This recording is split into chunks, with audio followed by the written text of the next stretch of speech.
Hola amigos, buenas noches. Sean bienvenidos una vez más a otro de nuestros Instagram Live en la Sociedad Bastiat Venezuela. Hoy tendremos una conversación muy interesante. Estaremos hablando con el ingeniero Héctor Alonso Gómez. Él es natural de Mérida y además de esto fue profesor universitario en la Universidad de los Andes y es un investigador y gran colaborador de la Sociedad Bastiat desde hace muchísimos años. Él hoy nos va a conversar un tema interesantísimo y de amplio interés para todos los venezolanos, prospectiva para Venezuela y reformas educativas. Él ya debe estar por conectarse mientras él se nos suma. Para comenzar con esta interesante entrevista, vamos a hablar un poco sobre la Sociedad Bastiat.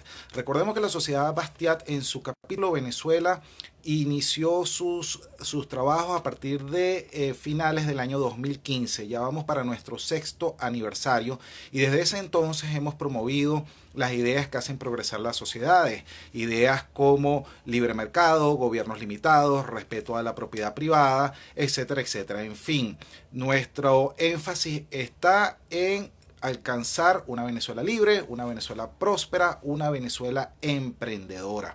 Y por eso también hemos, además de nuestros temas normales, hablando sobre esas ideas un poco abstractas, también tenemos algo más concreto, como es nuestro programa de emprendimiento. Desde el tour del año pasado iniciamos este programa de emprendimiento en el cual brindamos una plataforma que permite múltiples acciones, entre ellas hacer networking para todas las personas que forman parte del programa, recibirán talleres de formación. Ya hemos tenido cuatro charlas, perdón. Tuvimos una cómo exportar desde Venezuela que la pueden ver en nuestro canal de YouTube. Otra colaboradora, gran amiga, Elizabeth Guerrero, nos hizo una extraordinaria conferencia para explicar cómo era el tema de exportar desde Venezuela. Además tuvimos como los fundamentos básicos del emprendimiento con un taller que se llamó Aprender a Emprender. Este servidor, bueno, fue el facilitador de ese taller. Además también tuvimos un Instagram Live que también pueden vernos por acá por Instagram en la sección IGTV o Instagram TV en la pestaña en nuestro feed. Allí tuvimos una entrevista con otra venezolana que está en Chile. Tuvimos comunicación persuasiva para emprendedores. Además también tuvimos otro Instagram Live con Dani Silva, también para tratar el tema del emprendimiento. En fin, esta plataforma les permitirá a ustedes hacer networking, ser entrevistados por el reportero del emprendimiento, recibir los talleres de formación completamente gratuitos. Y también, además, de las que hemos hecho en Bastiat, es un ciclo de conferencias titulado El Milagro. ¿Qué es lo que exponemos allí en El Milagro? Bueno, esos grandes ejemplos de países que pasaron por profundas crisis, incluso más acentuadas que la nuestra, como es el caso de Alemania o Japón después de la Segunda Guerra Mundial, y que implementaron una serie de reformas políticas y económicas que significaron su recuperación y hoy en día son potencia económica. Y nosotros estamos completamente convencidos que en Venezuela, si emulamos esos ejemplos y hacemos lo que hay que hacer, vamos a alcanzar ese desarrollo. Ya está conectado con nosotros Héctor Alonso Gómez en el momento preciso, justo cuando estoy dando la introducción de qué se trata esto de las perspectivas. Mientras él se conecta, los invito, por supuesto, a que nos sigan en las redes sociales. Estamos en Instagram, Facebook y Twitter por @Bastiat BZLA o Bastiat VZLA, que es Venezuela abreviado. Nos pueden ubicar por allí por las redes sociales. También los invitamos a que vean nuestro canal de YouTube. En nuestro canal de YouTube están colgados todos los eventos que hemos hecho. Algunos Instagram Live, algunos eventos de nuestro ciclo El Milagro. Ya se conectó Héctor. Héctor, ¿me escuchas bien? Sí, te escucho bien. ¿Cómo estás, Déjame que estoy Luis? aquí. Bien, déjame que estoy aquí cuadrando el foco de la cámara, que en lo que entras me descuadré un poco, pero ya estamos bien. Ya vamos a iniciar.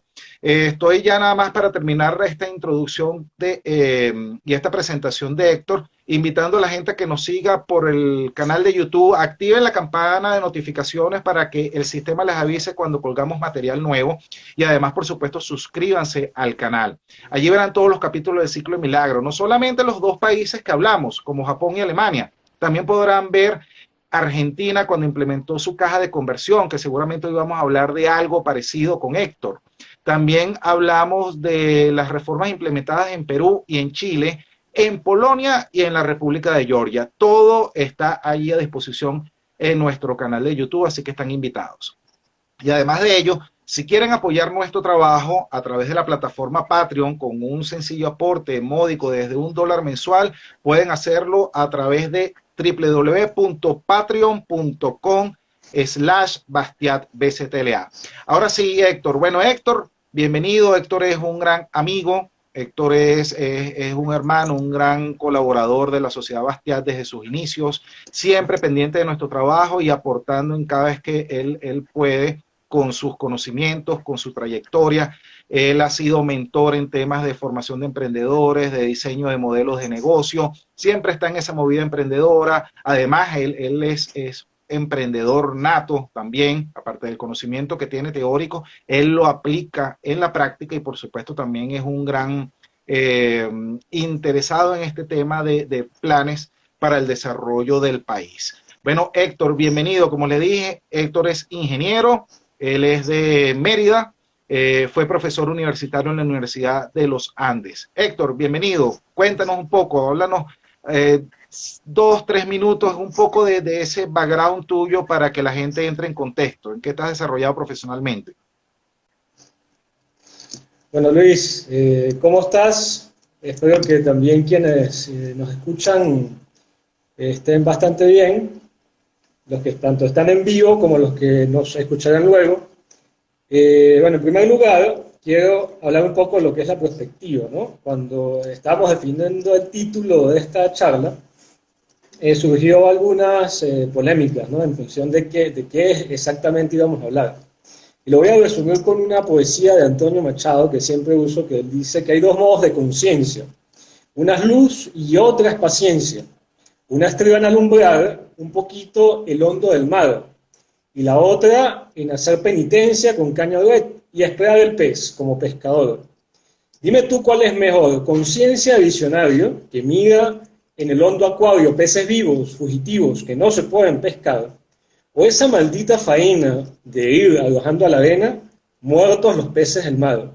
Dos faenas, dos tareas, la visión y la constancia de sacar adelante un proyecto, de sacar adelante un proyecto país, un proyecto nación. Bueno, un poco en función de lo que dices de la experiencia propia, vamos a colocar un poco este conversatorio, porque es un conversatorio, no es una charla mía, sino vamos a estar conversando en conjunto, sobre una visión país particularmente que hice en el año 2012, fue un ensayo, que en ese momento se llamó Una Venezuela sin título. Ese venía ligado a la conceptualización de una Venezuela que supere las ideologías, ¿no? Podemos nosotros conceptualizar una Venezuela práctica que tome lo que ha funcionado en el mundo, superando cualquier tendencia de idea, porque la idea es un constructo el cual funciona de alguna manera, pero siempre existe una frontera. En la ciencia social existe una frontera para el cálculo, ¿no? No hay manera de calcular el caos de la sociedad. Entonces, más allá de nosotros decir que estamos calculando algo en base a una ideología, buscamos el sentido práctico, lo que ha funcionado en el mundo. Y básicamente ese ensayo escrito en el 2012, pues es una visión país 2030, escenarios de Venezuela 2030, y básicamente plantea el futuro de Venezuela post-socialismo, básicamente, para ser claros en la visión que allí se contiene. Entonces, bueno, Luis, eso es un poco lo que vamos a hablar hoy. Entonces, bueno, quedo a merced de tu siguiente saludo. Perfecto. Bueno, entonces, para que la gente entre en contexto, estamos hablando entonces de escenarios futuros partiendo, por supuesto, de un cambio de gobierno. ¿Por qué crees que es imposible una Venezuela como la que planteas con un gobierno como este o un gobierno incluso, quiero que no se limite a este contexto actual, porque la gente va a decir, bueno, pero es que esa pregunta es absurda, obviamente es imposible con un gobierno socialista pensar en una Venezuela diferente, pero quiero también que lo contrastes con la Venezuela antes del chavismo, ¿ok? Se diferencia un poco a esa Venezuela de la mal llamada Cuarta República, de que prevaleció, que estuvo vigente. En primer lugar, sí, vayamos a definir la Venezuela que vamos a construir, ¿no? La Venezuela que vamos a construir, en primer lugar, tiene que ser el primer milagro económico de este siglo. Definir un milagro económico que tiene como consecuencia también un milagro humano, porque mucha gente piensa, esto es importante decirlo, porque mucha gente piensa que tenemos que cambiar la sociedad, que hay que hacer un milagro con los venezolanos para que algo pueda suceder. No, en el mundo ha sucedido al contrario. Una vez sucede el milagro económico, lo humano cambia por sí mismo. ¿Cómo es esto? ¿Qué es un milagro económico? Bueno, vamos a colocar de ejemplo Corea del Sur, vamos a colocar de ejemplo Singapur, que Singapur logró duplicar su PIB en 7 años. Corea del Sur lo hizo en 9 años. Esos son 2 ejemplos.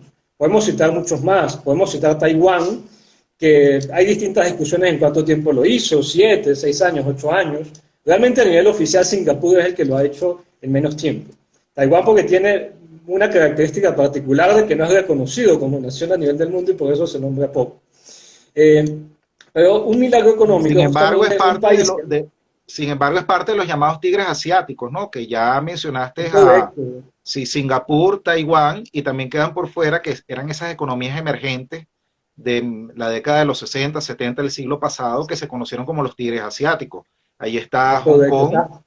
Hong Kong, por supuesto, también en medio de ellos. Entonces, claro, bueno, para definir un milagro económico, en primer lugar decimos que es un país que en muy poco tiempo duplica su PIB. Ya hemos hablado en el ciclo del milagro de la Sociedad Bastia de varios milagros económicos. Correcto. Y lo que proponemos nosotros, o lo que se propone en ese marco de ideas, es que superemos a Singapur en ese desarrollo. Es decir, supongamos que Venezuela tiene que duplicar su PIB en menos de 7 años. 6 años, 5 años. Es lo que deberíamos proponernos, esa es la meta. Ahora, ¿cómo vamos a duplicar ese PIB en esa cantidad de tiempo? ¿Y qué implica?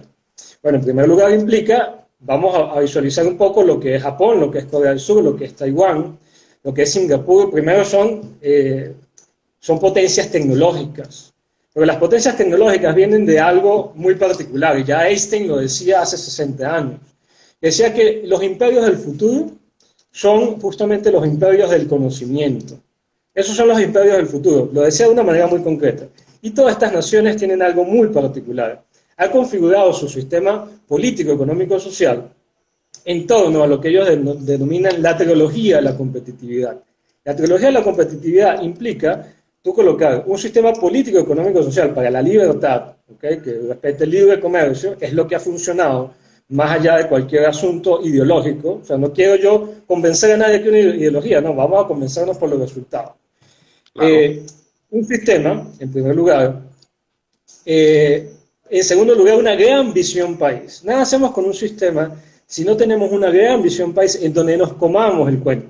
Eso es muy simple, a veces es muy difícil, porque sobre todo en Latinoamérica, que estamos acostumbrados a hablar tantas cosas, no creemos en la palabra, no creemos en el pensamiento, no creemos en visualizar grandes cosas. Y es importante saber que hay que tener grandes visiones para que ocurra una determinada realidad. No ha sucedido nada en el transcurso de la historia que antes no haya estado en el pensamiento. Entonces, eso es muy importante. Sistema político, económico, social. Segundo, una gran visión país. Y tercero, un sistema educativo, no solamente que sea inspirado en la libertad, en el emprendimiento, sino en la calidad y que por supuesto, incluya y afecte a toda la sociedad.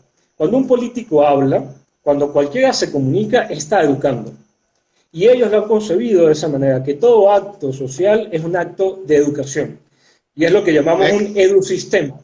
Sí. Héctor, ¿tú crees que es posible en Venezuela configurar con la infraestructura que hay y con el personal o el recurso humano que hay, configurar ese sistema educativo de calidad? Te lo pregunto porque, fíjate, uno de los ejemplos que mencionaste, que como es el caso de Vietnam, Vietnam se caracteriza por ser, creo que es el país per cápita que más estudiantes ha enviado a los Estados Unidos precisamente a formarse en esas carreras que se conocen como STEAM. ¿Cuáles son las STEAM? Science, ciencia, technology, tecnología, engineering, ingeniería y matemáticas. ¿Okay? Entiendo que esa es la estrategia que utilizó Vietnam.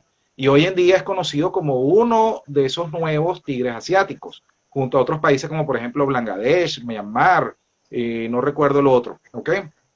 porque tenemos esos tigres asiáticos del siglo pasado y tenemos los de este año. Entonces, a ver, desde tu punto de vista, ¿qué crees tú que sería como, o no sé si una combinación de ambas estrategias?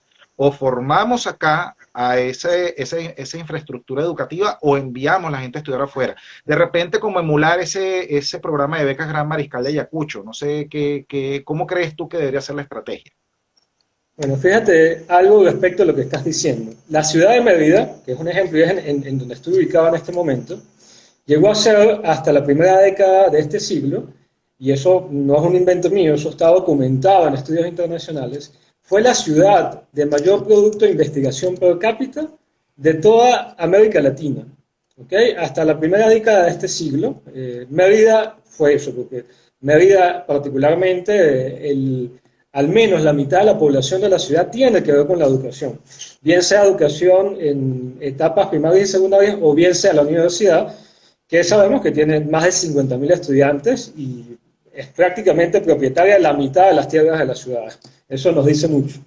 Entonces Mérida particularmente tenía muchísima investigación, tiene profesores de altísima calidad, aún con esta problemática que tenemos, formados en universidades de Estados Unidos, de Europa, en las mejores del mundo. ¿Qué sucedió con Mérida? Que no se convirtió en un tigre, el primer tigre americano, lo llamo yo de alguna manera. ¿Qué sucedió en estos años? Bueno, justamente hubo una iniciativa en los años 90 de hacer la zona libre tecnológica, que tenía algunos beneficios fiscales para el desarrollo científico y tecnológico. Eso fue en el año 95. Año 96, 97 fue unos años donde eso empezó a funcionar, pero ya sabemos que en el año 98 llegaron unas elecciones en donde la tendencia política fue justamente a hacer retroceder la inversión, a hacer retroceder la empresa privada y todo tipo de iniciativa que tuviese que ver con el desarrollo económico real, ¿no? Había mucha amenaza en la iniciativa privada desde entonces. Y eso evitó que Mérida se desarrollase a partir de la toma de decisiones adecuadas en los términos fiscales en la región. Porque aquí en Mérida todavía, hoy en día, permanece el año 95, que nunca ha sido usado para el desarrollo de la ciencia, la tecnología, la cultura y el conocimiento. O sea, que el planteamiento sería que Mérida se posicione como una suerte de Silicon Valley. Es correcto, es correcto. Eso se construyó de esa manera porque éramos en la zona con mayor desarrollo científico-tecnológico de Latinoamérica, pero a nivel de investigación. Esto nunca se convirtió en un hecho económico trascendente real. Entonces, justamente, la pregunta que tú haces, ¿cómo lograr que eso sea real? Porque Venezuela ya tiene su capital humano a otro nivel. Hay una pregunta, ¿eso se convirtió en un hecho de desarrollo tecnológico y científico? ¿Cómo no trascendió justamente a un hecho económico trascendente? Y la respuesta es que nunca tuvimos un sistema que promoviera realmente el desarrollo, que creyeran los venezolanos y creyeran que acá se podía desarrollar tecnología de primer nivel. Entonces también tenemos que comernos el cuento, creernos el cuento, como yo decía al inicio. Eso parece muy simple, pero quizás fue el principal aprendizaje que yo le saqué a uno de mis mentores, que fue director de Ferrari de Fórmula 1, y lo cito algo porque es importante decir que alguien tan importante me lo dijo, se llama Enrique Scalabrini. Él me decía, Héctor, es que la diferencia entre un inglés, él siendo director de Ferrari Fórmula 1, entre un inglés y nosotros en Latinoamérica, es que los ingleses se creen el cuento. Fíjate esa frase tan simple. Se creen el cuento de que son capaces de hacer lo que se puedan proponer. Entonces, el venezolano siempre creyó en que había que importar de Estados Unidos porque en Venezuela nunca podíamos hacer algo como en Estados Unidos o algo como lo que hacen los asiáticos, porque creemos que por ellos tener los ojos como los tienen, son una raza superior a nosotros. Y no, y es mentira, realmente cualquier ser humano en cualquier región del mundo, en cualquier región de Latinoamérica, tiene la capacidad de desarrollarse a mejor nivel. Eso es parte de la visión país, de decirle a nuestros ciudadanos que somos capaces del desarrollo. Lo segundo es el sistema. El sistema de los años 70 en Venezuela empezó a penalizar el ahorro, empezó a penalizar la inversión, se estatizó el Banco Central de Venezuela, eso hizo que empezase la moneda venezolana a fluctuar y justamente en degradarse, siendo una moneda que fue históricamente de las más sólidas del mundo. Y bueno, y además seguíamos bajo una visión rentista, ¿no? Bajo la visión de Sí, país. disculpa Entonces, sí, que te haga una pausa allí porque es importante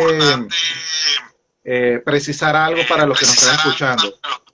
Efectivamente, el bolívar era una moneda muy sólida, pero eso fue mientras que era una moneda que era emitida por la banca privada, porque en el momento que se estatiza el Banco Central, allí empieza nuestro problema monetario. es correcto, es correcto. Eso, la moneda venezolana, desde la formación que llegó a tener distintos nombres, Venezuela usó básicamente su misma estructura incluso hasta épocas de la colonia, más allá de que en 1930 es que se formaliza una estructura nacional.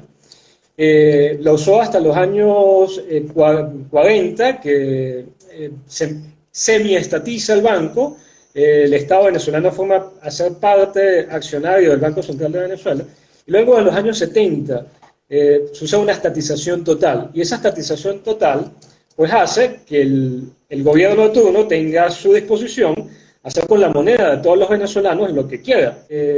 Claro. Eso tiene distintas tentaciones. La principal es la impresión de moneda inorgánica para financiar el déficit de los malos gobiernos directo básicamente a los nacionales.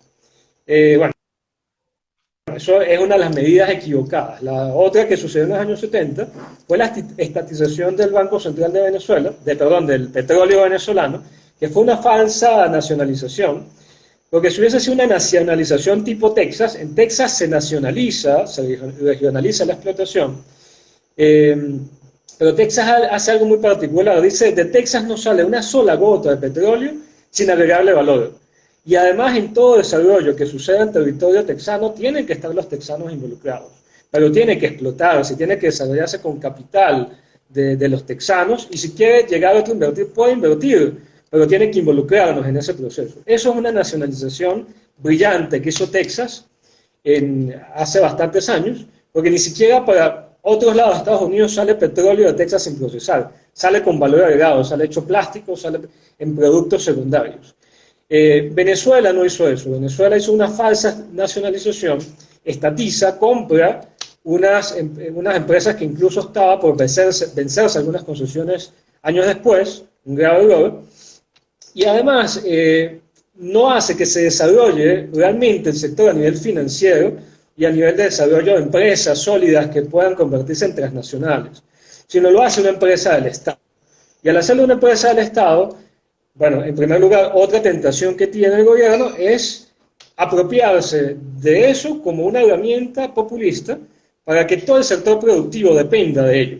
Entonces, la mayoría de los empresarios venezolanos también empezaron a depender de las prebendas que daba el petróleo, de la renta petrolera para importar. Salía mejor importar una computadora de cualquier parte del mundo que pensar en ensamblarla en Venezuela. Y digamos no bajo la conciencia del hecho en Venezuela, sino de que sea competitivo. Algo es viable mientras que sea competitivo. ¿Por qué no han servido los desarrollos del gobierno socialista de traer acá a ensamblar computadoras, a ensamblar teléfonos celulares? Simplemente porque no lo hizo bajo un escenario muy competitivo.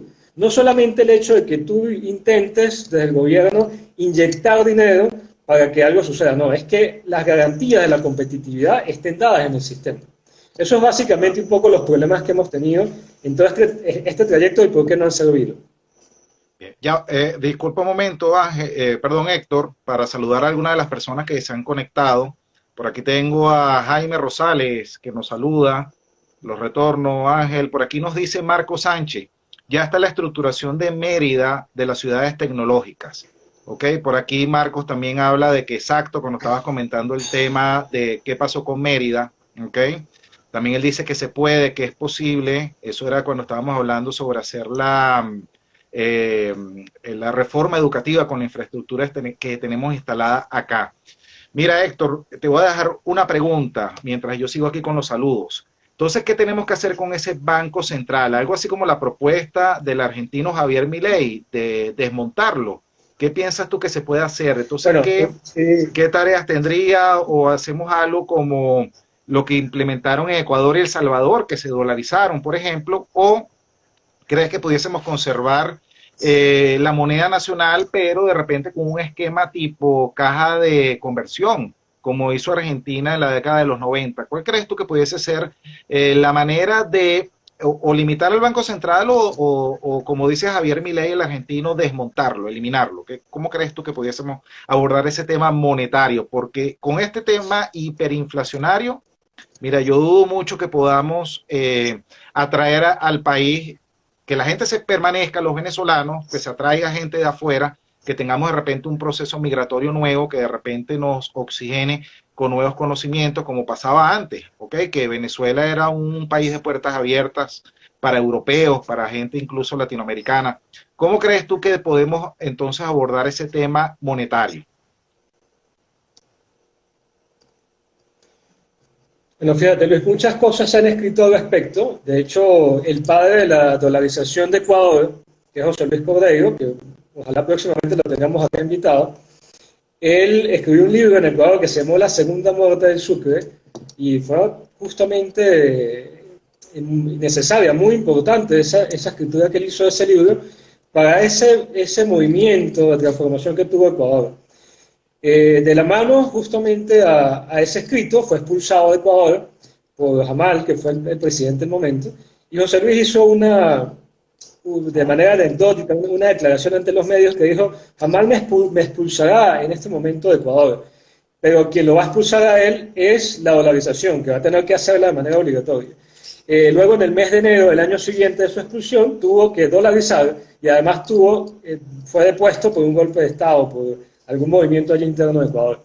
Él escribió justamente, para el escenario venezolano, escribió La Segunda Muerte de Bolívar. Esa segunda muerte de Bolívar, más allá de hacer alegoría a hacer morir el bolivarianismo en el mal sentido de la palabra, habla de hacer renovar la moneda venezolana. Esa fue una propuesta que justamente donde él propuso el peso fuerte, bajo una serie de medidas económicas, porque no es solamente resolver un problema monetario, sino resolver la economía en términos estructurales. Y resolver la economía en términos estructurales es promover la productividad, por ejemplo. Si un país no produce, simplemente no va a tener la manera de satisfacer las necesidades en términos de bienes y servicios. Entonces hay que inspirar al país para que produzca, para que sea capaz de resolver sus problemas. Por supuesto, no todo lo vamos a poder producir, pero hay que estructurar la economía para ello. Y una de las cosas principales es hacer que la moneda sea fuerte, que la moneda nos permita una economía sana. Las propuestas que hoy en día caminan, y de hecho José Luis Cordeiro hizo una segunda edición de este libro donde propone la dolarización en vez de la reconversión monetaria, puede que suene un poco más hoy en día porque es más natural para la sociedad venezolana. El dólar, por lo menos en el occidente de Venezuela, usar el dólar es algo muy cotidiano, a veces lo usamos más que el propio bolívar, y sería mucho más fácil para la gente adaptarse a ese cambio de moneda, porque es natural, es lo que estamos usando hoy en día. Particularmente usar una caja de libre convertibilidad y usar la moneda propia, dándole una nueva redimensión, tiene sus ventajas, ¿no? Sabiendo sobre todo que tenemos riquezas naturales, tenemos oro para extraer también de la tierra, y a nosotros tener esas riquezas naturales puede servir para consolidar nuestras reservas, ¿no? Eso De puede hecho, fue ser la estrategia interesante. que implementaron en Alemania con Ludwig Erhard. Claro, ellos sustituyeron el Reichsmark alemán por el Deutschmark, ¿ok? O el marco alemán, y conservaron una moneda nacional, pero con un esquema totalmente diferente, no con esa política monetaria expansiva que prevalecía bajo la Alemania nazi o incluso anterior a la década de los 30. Sí, es correcto. O sea, ambas cosas pueden tener sus ventajas. Lo importante, bueno, es tomar al menos una de las medidas, ¿no? La dolarización puede tener su beneficio. Particularmente yo abogo más por una caja de libre convertibilidad, elegido justamente como tenemos esa libre convertibilidad, que naturalmente el dólar puede ser la más usada para el país y la preferible, y justamente anclar nuestra moneda a esa caja de libre convertibilidad, bajo un contexto que pueda ser sano, porque hay muchos modelos también, muchas maneras de aplicarlo.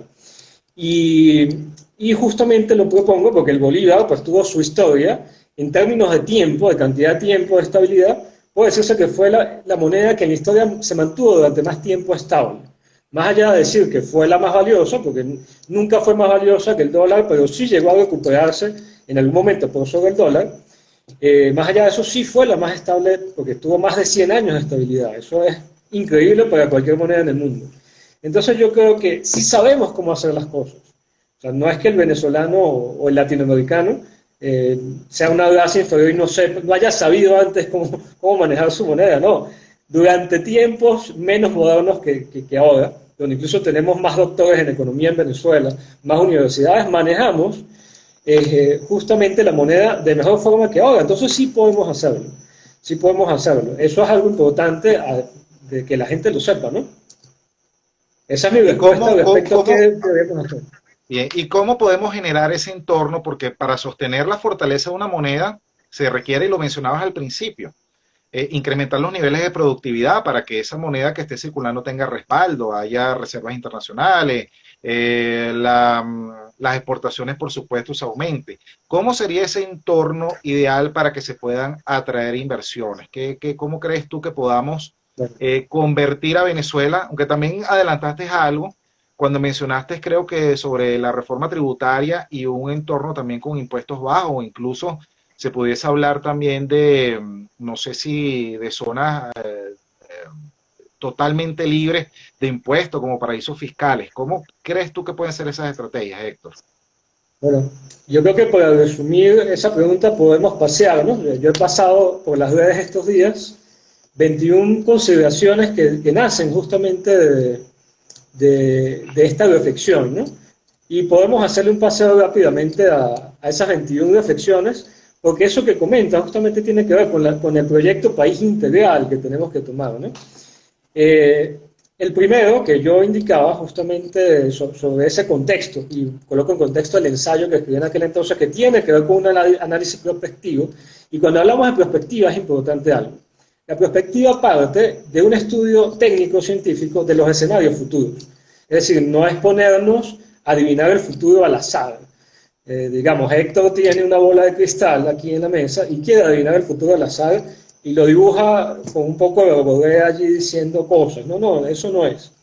El análisis de la perspectiva lo usan hoy en día las grandes empresas del mundo, sobre todo las tecnológicas, para lanzar sus nuevos productos y ver qué justamente es lo que va a gobernar el mundo en 10, 20, 15, 30 años. Y de esa manera es que, por ejemplo, se dice que la singularidad tecnológica va a llegar posiblemente en el año 2050. La singularidad tecnológica es el punto en donde la inteligencia artificial, bueno, va a ser quizás equivalente a la inteligencia humana, ¿no? Eso implica una serie de cosas.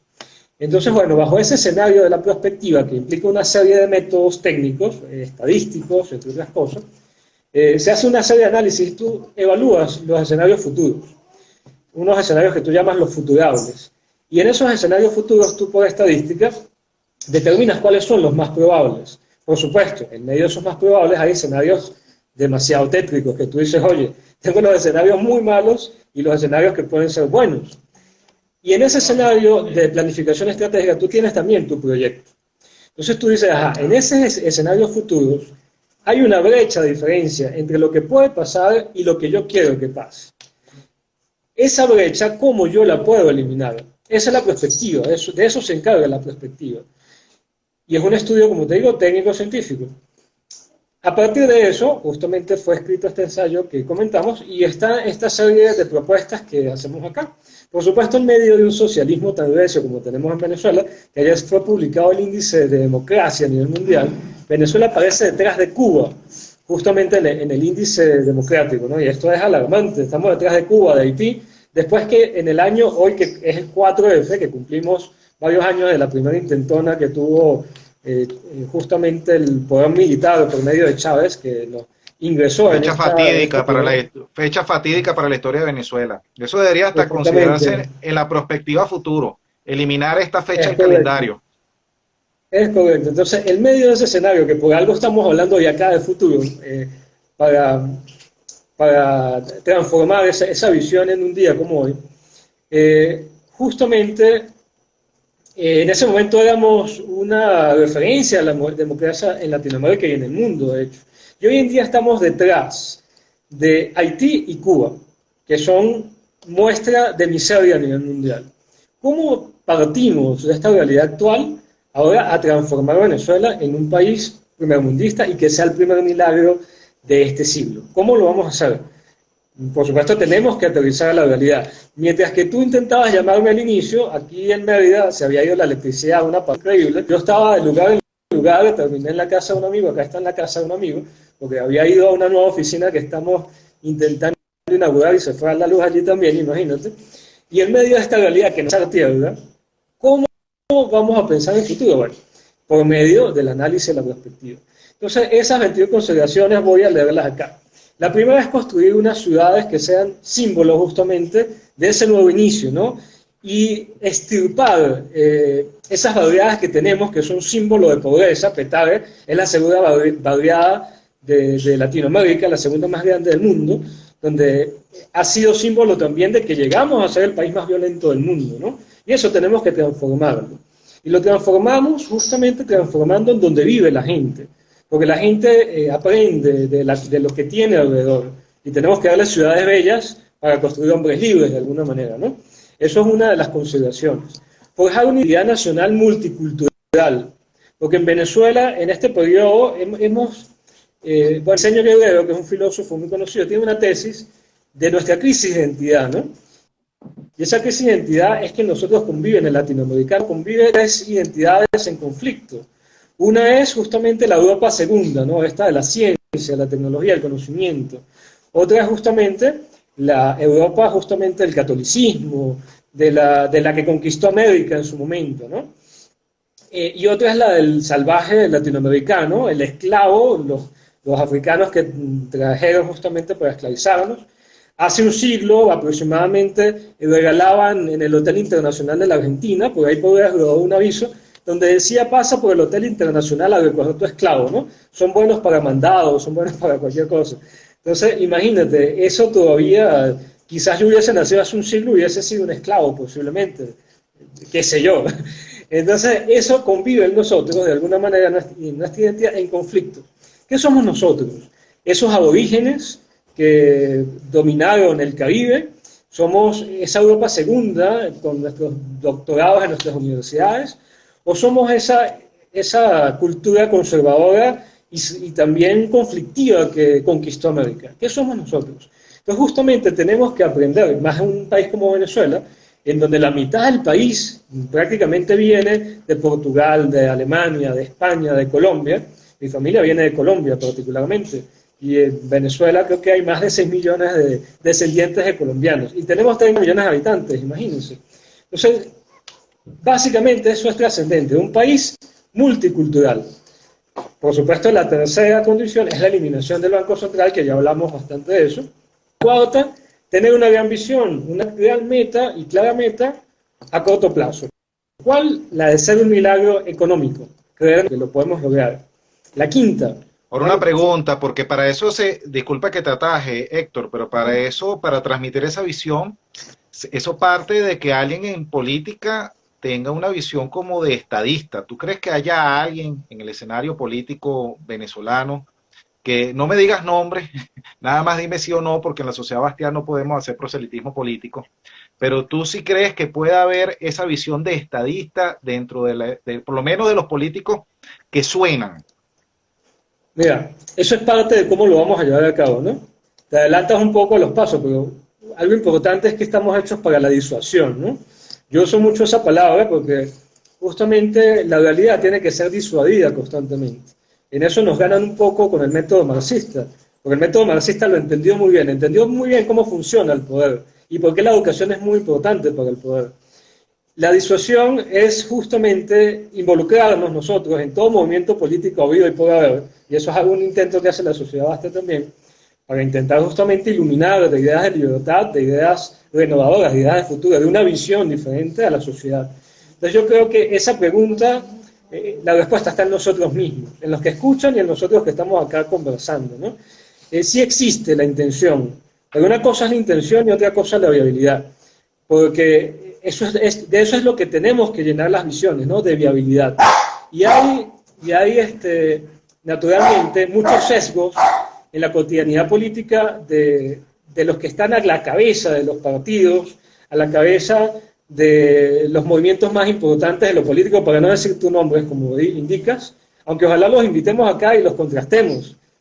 Eso, yo creo que eso no es pecado. Pero yo sí creo que hay buenas voluntades, así también como hay gente mala de por medio, y también gente muy contaminada de las formas tradicionales de hacer política. Yo creo que estamos en un escenario de disuasión, y yo voy a colocar de ejemplo, un ejemplo que colocaba también estos días, justamente a Gorbachev, que Mikhail Gorbachev, que fue una persona que yo le escribí una carta abierta a unos personajes de la política nacional socialista en estos días, diciendo que Gorbachev era el mejor comunista que había existido. ¿Por qué? Porque bueno, el tipo fue un súper disciplinado en su conceptualización del comunismo, estudió el comunismo, fue ordenado con la orden más importante de la Unión Soviética a los 17 años y se forjó en el partido desde la nada, desde un agricultor hasta llegar a gobernar la Unión Soviética. Pero él se dio cuenta lo miserable que era el sistema socialista y decidió hacerlo pedazos, debiéndole él toda su vida al sistema socialista. ¿Qué hizo él al final de cuentas? Disuadió a su propia gente, él dándose cuenta el aparato tan devorador, tan animal que era el propio sistema socialista, y estando allí decidió simplemente hacerlo pedazos. Permitió que cayera el muro de Berlín, permitió la revolución de terciopelo, porque más allá de las propias pujas internas y los propios milagros que ocurrieron detrás de ello, lo permitió. La Unión Soviética lo permitió por medio del liderazgo de Gorbachev. Y eso es particularmente una manera bella de hablar de disuasión política, de disuadirnos unos a otros, ¿no? De hacernos entender. Yo por lo menos todavía, de por lo menos los que pareciera que están prevenidos al bate, jamás he escuchado algo sobre eliminar las potestades del Estado o disminuir las facultades que el gobierno tiene. Eso me preocupa a mí, porque parece que no hay esa intención de disuadir sobre el modelo que ha prevalecido en Venezuela. Bueno, hay algo importante a considerar. Fíjate que sí hubo, desde los años 90, algunos movimientos políticos, voy a nombrar algunos en 19, pero por lo menos el movimiento Venezuela 2000, un poco que me ha tocado leer algún libro relacionado a ello, demostrando algunos testimonios. Debo decir que sí hubo una reflexión sobre eso en los años 90 y hubo líderes importantes detrás de ello, que lamentablemente han sido opacados a la política nacional. Y cercanos al ejercicio de la política internacional, quizás hay algunos que lo intentan y lo hacen, pero todavía son doblegados en su liderazgo para hacer valer su palabra. Yo creo que esto es un acto, como decía al inicio con la poesía de Antonio Machado, está la constancia, por un lado, está el ejercicio de siempre intentar ir un paso más allá de convencer, no rendirnos nunca en ese convencimiento que tenemos que tener sobre las personas. Y en segundo lugar, de tener la visión muy clara de lo que debemos hacer, de no ser ambiguos en ello, ¿no? De tener muy claro el proceso. Entonces, yo creo que sí tenemos futuro en nadie, pero tenemos que todos dar un grano de arena. Mientras más hablemos de estas cosas, mientras más lo creamos, mientras más lo difundamos a nivel de redes sociales, de alguna manera a alguien le llega. A alguien siempre le llegará el mensaje, ¿no?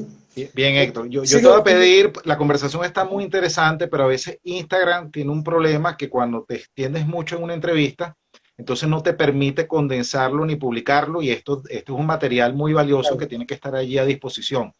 Te pido que volvamos otra vez a la enumeración de tus 21 estrategias y de repente en lo que vea que me llame la atención que necesitamos profundizar, te atajo, ¿ok?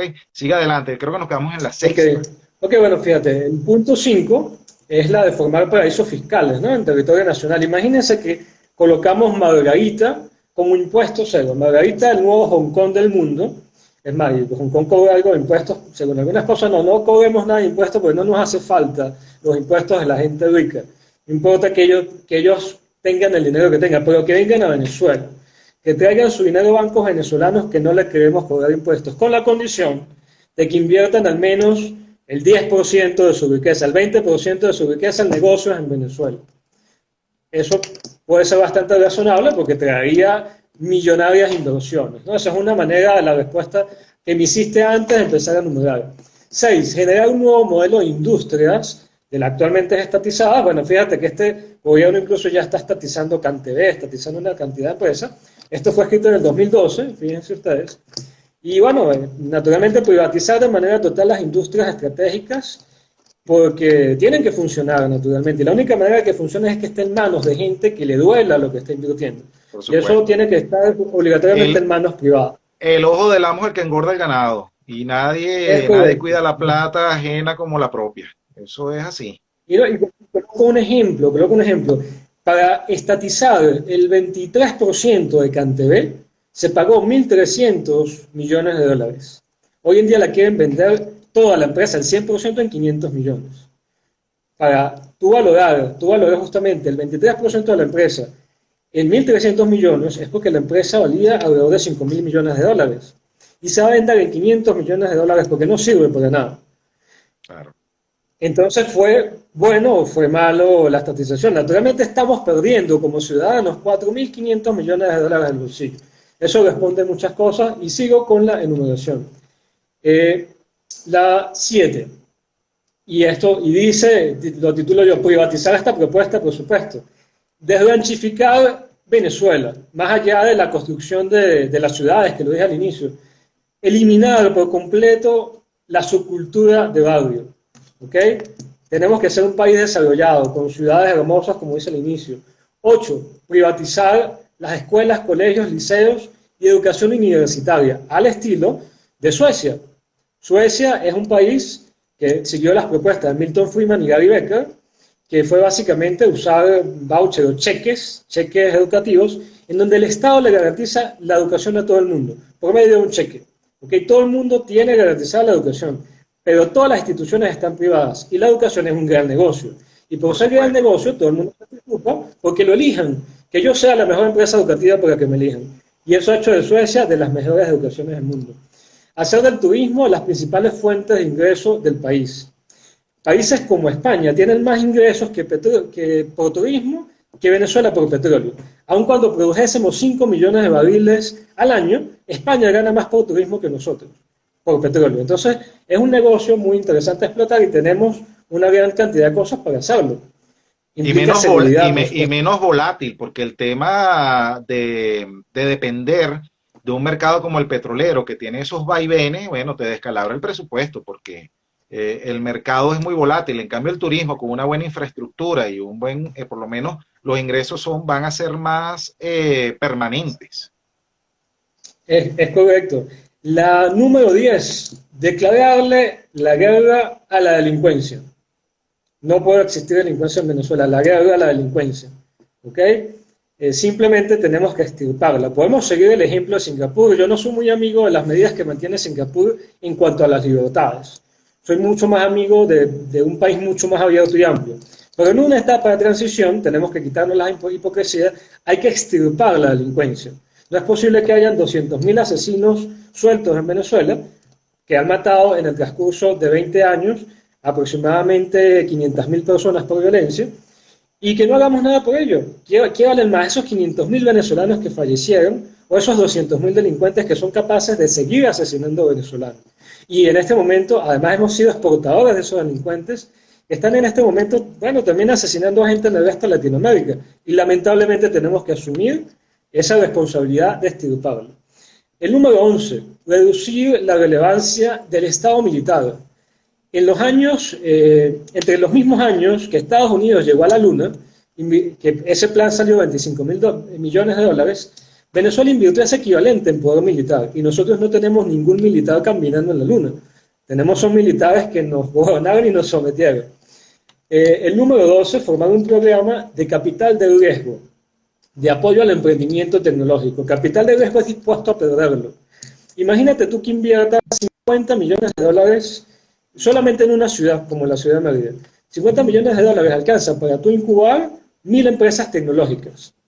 Pero esas 1.000 empresas tecnológicas, al menos 100 van a ser empresas millonarias. Estos son estadísticas mundiales, no son inventos, son estadísticas de las inversiones ya.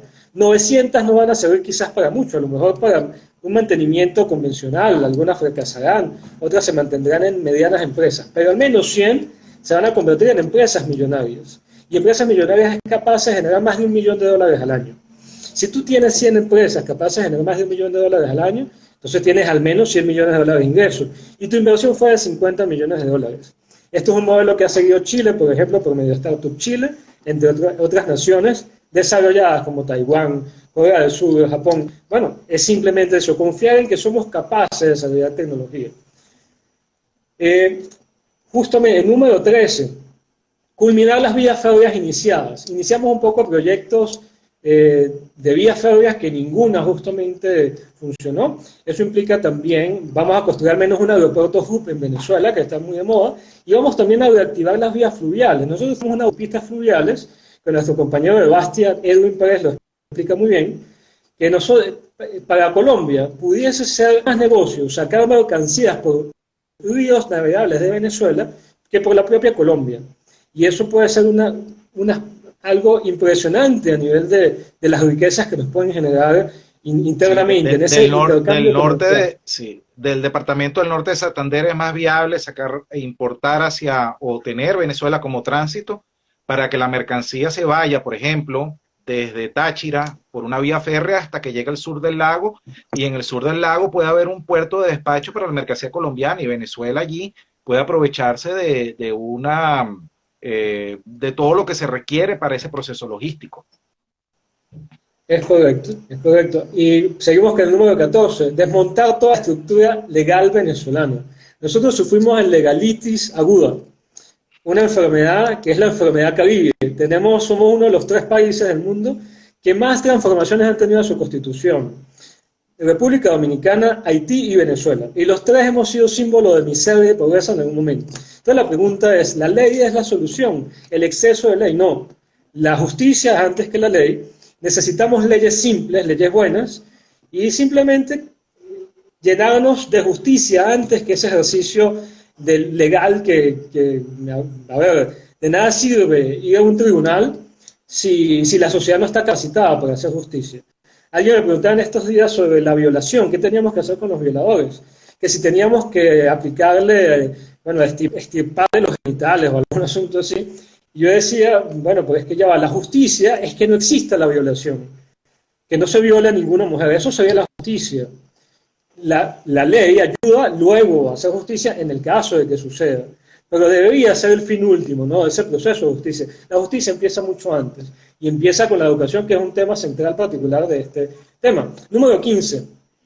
Formar una república parlamentaria, eliminar el presidencialismo. En Venezuela, desde hace muchos años, hemos considerado que siempre hay un héroe del momento, ¿no? Que tenemos que hacerle una caudillismo, que se llama. El caudillismo vendría a ser esa enfermedad que padecemos, el mesianismo. El mesianismo, es correcto. Entonces, para eliminar ese mesianismo, bueno, algo muy sencillo. Distribuimos el poder en un parlamento, que eso es mucho más gente, y en donde quizás se respete más la idea, el criterio, que simplemente en el símbolo comercial de vender a una sola persona, ¿no? Es una manera, una estrategia de eliminar ese mesianismo. 16, de hecho, países europeos que tienen monarquías, donde hay un rey, y también tienen una figura de un primer ministro, etcétera, etcétera, el poder está distribuido mucho más que en Venezuela, que en Venezuela no tenemos títulos nobiliarios.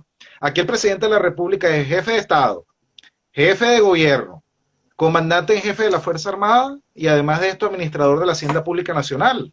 Es decir, representa al Estado como un todo, tiene la jefatura de todos los ministerios, aparte administra los reales y tiene el control de las armas. Si tú te vas a España, por ejemplo, en España tienes el presidente del gobierno español, que es el jefe de gobierno, y tienes el rey de España, que es el jefe de Estado. Fíjense donde incluso hasta hay un rey y el poder está más distribuido.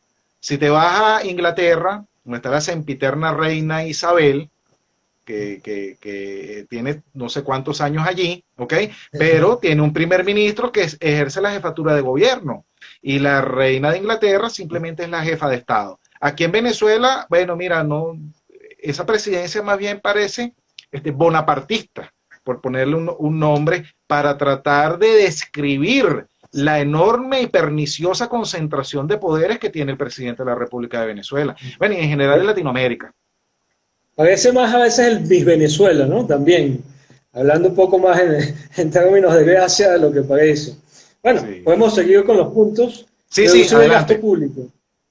reducir el gasto público, que justamente tenemos un Estado megadactílico, un Estado con muchos brazos, con mucha gente innecesaria. Llegamos a tener el Ministerio de Educación más grande del mundo, con alrededor de 2 millones de empleados, entre profesores y empleados.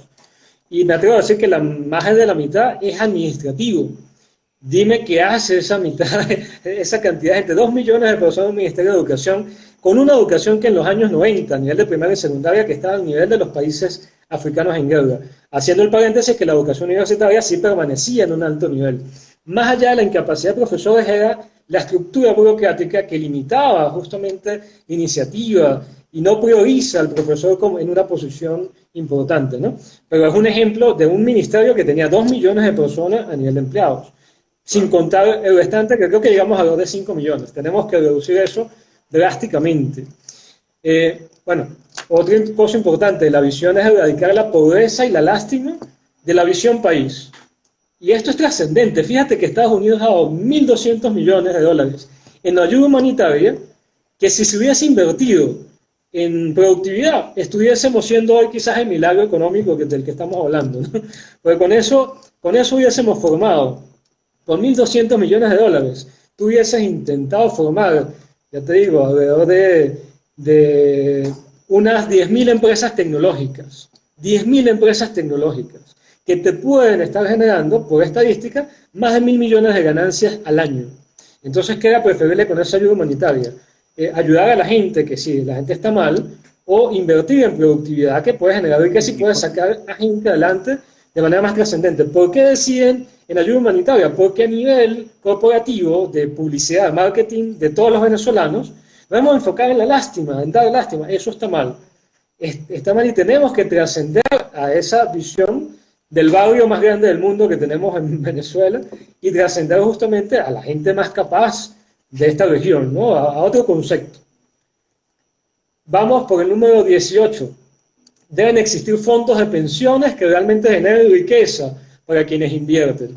Pues los fondos de pensiones venezolanos son un chiste estatizado, que lo que hace es que el gobierno guarda la plata de los ahorradores, la gasta, permanece allí, se devalúa, y realmente los que ahorran, porque el fondo de pensiones en realidad es un centro de ahorro de las personas que trabajan, finalmente no funciona, ¿no? Si alguien se jubila hoy en día, su pensión no llega ni siquiera a $1, y justamente por eso, porque el Estado es quien lo ha administrado, y lamentablemente incumple y sobrepasa y aplasta ese esfuerzo que ha hecho los trabajadores por tanto tiempo, ¿no? Y bueno, hay que ver modelos como el de Dinamarca, Suecia, como el de Suiza, que se le garantiza a todo el mundo un modelo justamente de pensión bajo ciertas estrategias, ¿no? Sin extendernos más, paso al 19, un sistema de salud que puede ser una mezcla público-privado. Podemos revisar distintos sistemas a nivel mundial, porque hay muchos ejemplos, pero en donde yo también considero que el Estado le puede garantizar la salud a toda la población, pero por medio de cajas de salud privadas, que se encarguen de gestionar justamente dicha asistencia. Por lo menos en Suiza lo hacen por medio de seguros. E incluso Suiza penaliza a los ciudadanos que no contraten un seguro. Pero hace algo muy importante y muy trascendente para no dejar afuera a la gente que necesita y que no tiene cómo. Dice, mira, yo te tengo que penalizar. Si no has pagado un seguro te penalizo, pero ¿por qué no has pagado? No tienes cómo pagarlo, no tienes dinero. Entonces yo te ayudo a pagar tu seguro. Y dime qué tengo que hacer para que superes tu situación, justamente. Porque, por supuesto, a nivel humano, no es que, como le llaman algunos, somos unos capitalistas salvajes. No, la libertad de alguna manera también es fraterna, también quiere que todo el mundo se supere. Y un sistema de libertad para Venezuela debe implicar eso, debe implicar el reconocimiento de las necesidades.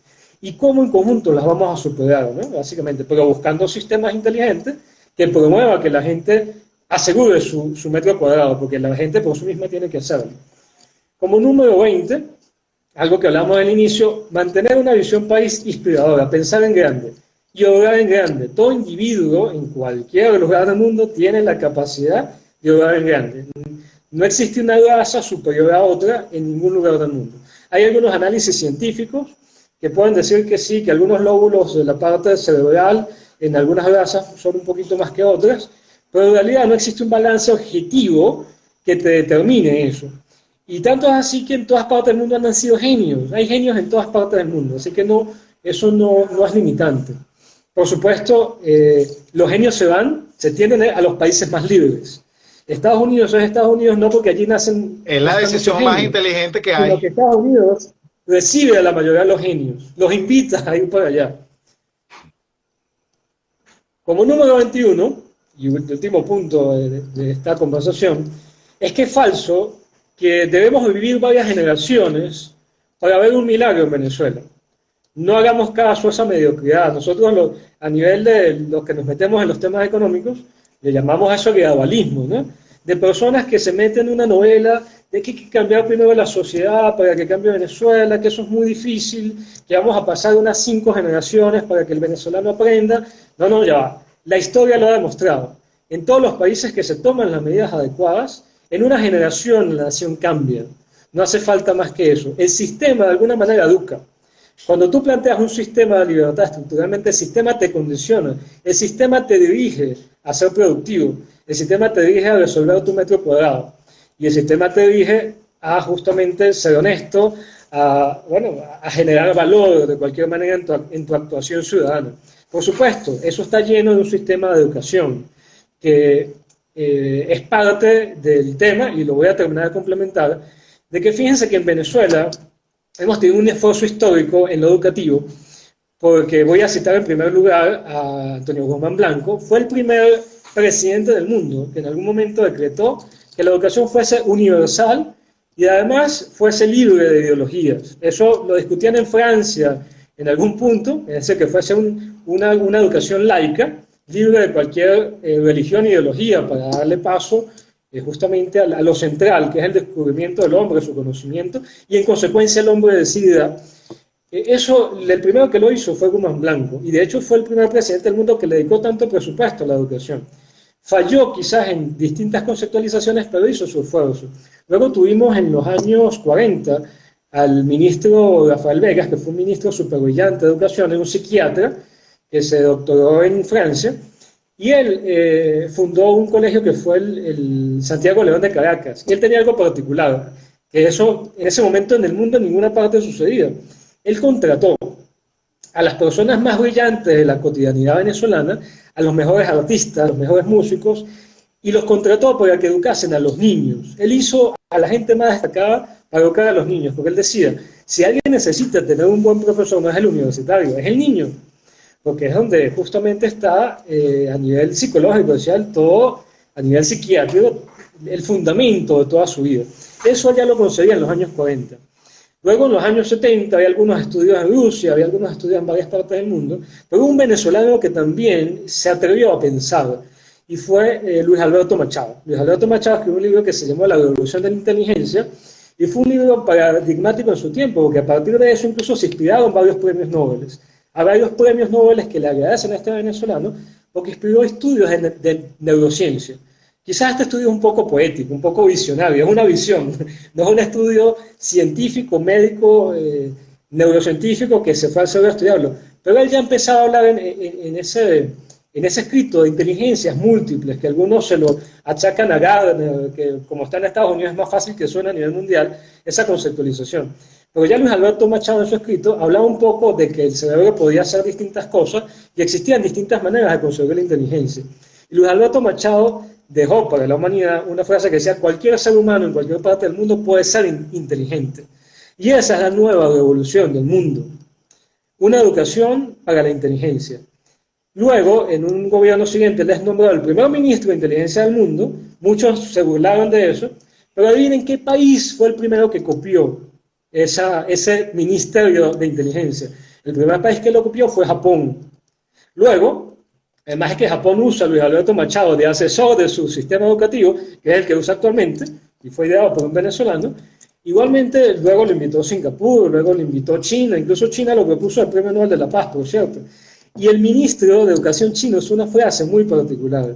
Dijo: Luis Alberto Machado nos enseñó que más allá de una ideología, lo importante es que la gente sea inteligente.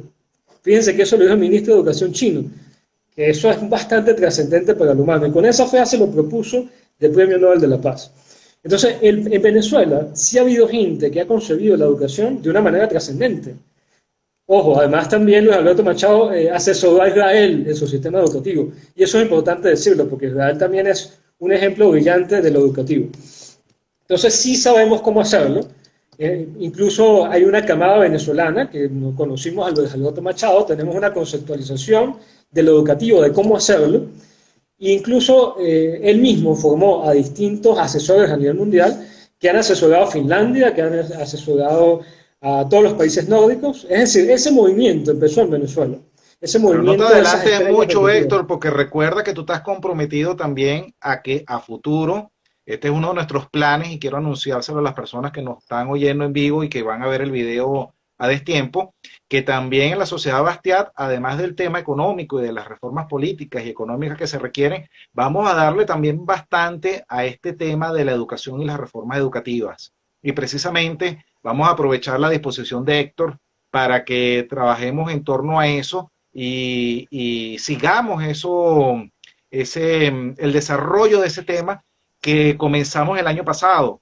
El año pasado tenemos en nuestro canal de YouTube, tenemos una conferencia que estuvo a cargo del doctor Antonio Canova y de Mariana Escolaro, que se tituló Una reforma educativa realista para Venezuela, en donde ellos estaban trayendo o dándonos a conocer, poniendo sobre la mesa las ideas del profesor investigador de la Universidad de Buckingham, James Tully. James Tully escribió un libro que se llama El Bello Árbol y además de estas ideas de este profesor investigador de Buckingham, estas ideas de Héctor, estas ideas también que vamos a desempolvar del doctor Luis Alberto Machado y esos modelos educativos de países que hoy en día son considerados desarrollados, son parte de lo que queremos hacer en este 2021. Héctor, bueno, yo creo que tenemos bastante tiempo. Si quieres unas palabras finales de un minutito y darle tus coordenadas a los usuarios para que te sigan. Bueno, en primer lugar, saludos a todos, gracias por estar presente. Bueno, el futuro de Venezuela es el futuro que cada uno está dispuesto a construir, ¿no? No te escucho, Héctor. Estamos en un momento realmente muy difícil, no sé si me escuchas ya, dime si me escuchas ya un poco el medio del internet que nos complica. ¿Me estás escuchando, Luis? Bueno, Héctor, yo no te ¿Escuchas? escucho, yo no sé si fue que pasó algo, pero espero que quede grabado tu saludo. Bueno, quiero agradecerte Ok. entonces el tiempo que estuviste con nosotros hablando de esas 21 tácticas, 21 estrategias para sacar a Venezuela adelante en ese escenario prospectivo. Quiero ya para despedir, invitar a la gente a que nos siga por las redes sociales. Recuerden que estamos en Facebook, Instagram y Twitter por @BastiatBZLA, que es Venezuela abreviado. Bueno, Y pues también gracias por la aclaratoria. me dice que se Me dice escucha, un amigo que se entonces escuchó me perfecto. despido. No, yo no te escucho nada, Héctor. No sé qué pasó conmigo, pero bueno. Bueno, Gracias nuevamente, Héctor. Y si quieren apoyar nuestro trabajo, están invitados a hacerlo con un módico aporte en la plataforma Patreon, www.patreon.com/BastiatBZLA. Eso permitiría que podamos tener la base para seguir desarrollando más contenido. Recuérdense, también estamos en YouTube. Pueden ver nuestro canal y allí van a tener acceso a todos los videos que hemos subido, las conferencias que hemos hecho vía Zoom durante el tiempo de pandemia. Y además de eso está la pestaña de IGTV o Instagram TV aquí en nuestra cuenta en Instagram. Bueno, creo que ya es todo. Gracias, Héctor. No te estoy escuchando lamentablemente. Luego conversamos. Hasta entonces, buenas noches. Gracias por estar presente. bueno, saludos a todos, un abrazo y bueno.